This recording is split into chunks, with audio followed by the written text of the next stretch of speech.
Hoje então leremos o Príncipe Mendigo. Então,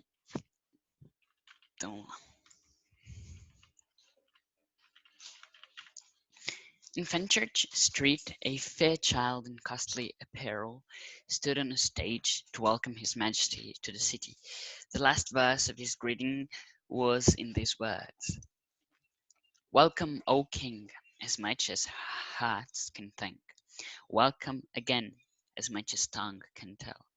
Welcome to joyous tongues and hearts that will not shrink.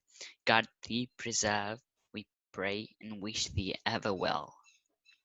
The people burst forth in a glad shout, repeating with one voice what the child had said. Tom Kinsey gazed above over the surging sea of eager faces, and his heart swelled with exultation, and he felt that the one thing worth living for in this world was to be a king and a nation's idol. Presently he caught sight at a distance of a couple of his ragged awful comrades. One of them the Lord High Admiral in his late mimic court, the other the First Lord of the Bedchamber in the same pretentious fiction. And his pride swelled higher than ever. Oh, if they could only recognize him now! What unspeakable glory it would be if they could recognize him and realize that the derided mock king of the slums and back alleys was become a real king, with illustrious dukes and princes for his humble menials. And the English wailed at his feet, but he had to deny himself and choke down his desire, for such a recognition might cost more than it would come to. So he turned away his head and left the two soiled lads to go on with the shoutings and glad adulations, unsuspicious of whom it was they were lavishing them upon. Every now and then rose the cry, "Elias, Elias!"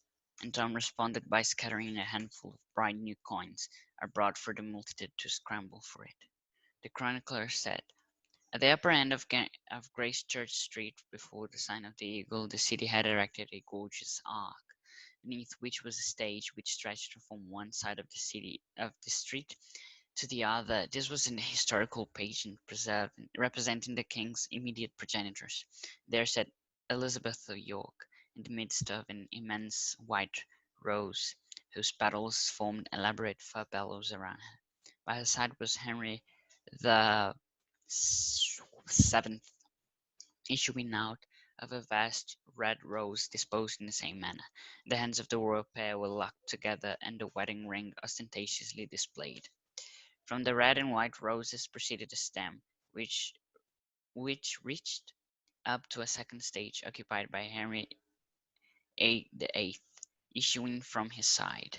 One branch sprang from the pair which mounted on to a third stage, where sat the effigy of Edward VI, himself enthroned in royal majesty, and the whole pageant was framed with wreaths of rose, red, and white.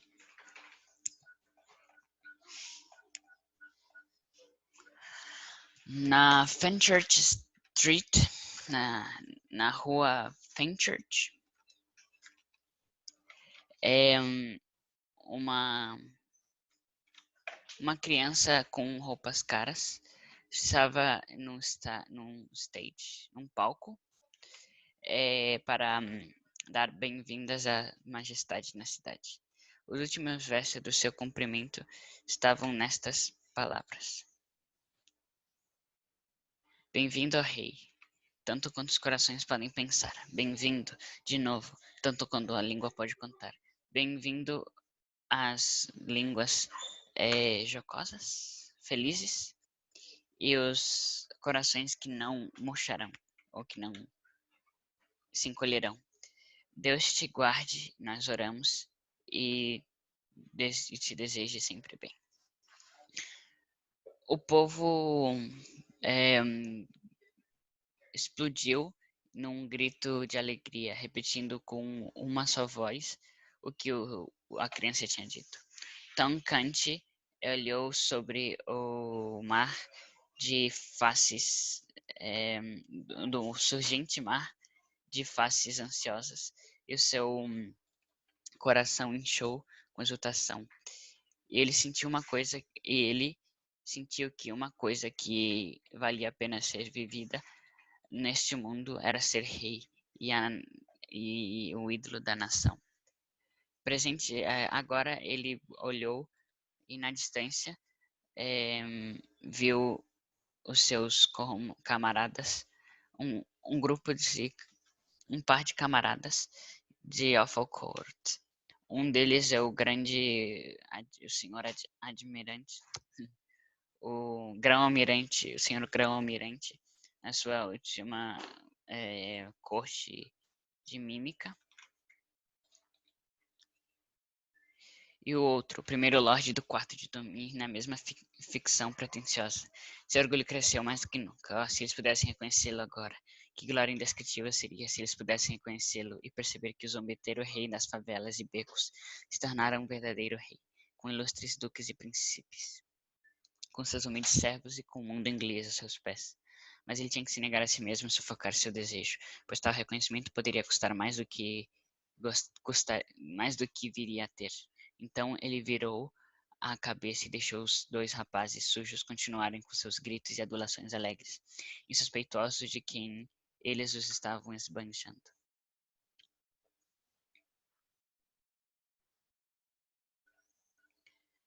De tempo em tempo um grito surgia. Uma dádiva, uma dádiva.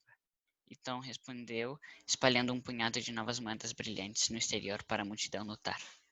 O cronista diz, na extremidade superior da rua Grace Church, antes do sinal da águia, a cidade ergueu um lindo arco sobre o qual havia um palco que se estendia de um lado a outro da rua. Este foi um desfile histórico representando os progenitores imediatos do rei. Elizabeth de York estava sentada no meio de uma imensa rosa branca, cujas pétalas formavam elaborados sulcos em volta dela. Ao lado dela estava Henrique VII, saindo de uma vasta rosa vermelha, disposta da mesma maneira. As mãos do casal real estavam entrelaçadas, e a aliança de casamento ostensivamente exibida. Da rosa vermelha e branca saiu um caule, que alcançou até um segundo estágio, ocupado por Henrique VIII, saindo de uma rosa vermelha e branca com a efígie da mão do novo rei, John Seymour, representado ao seu lado. Um galho saltou deste par, que subiu para um terceiro estágio, onde estava a efígie de Eduardo VI. Ele mesmo entronizado em majestade real, e todo o desfile foi emoldurado por coroas de rosas, vermelhas e brancas.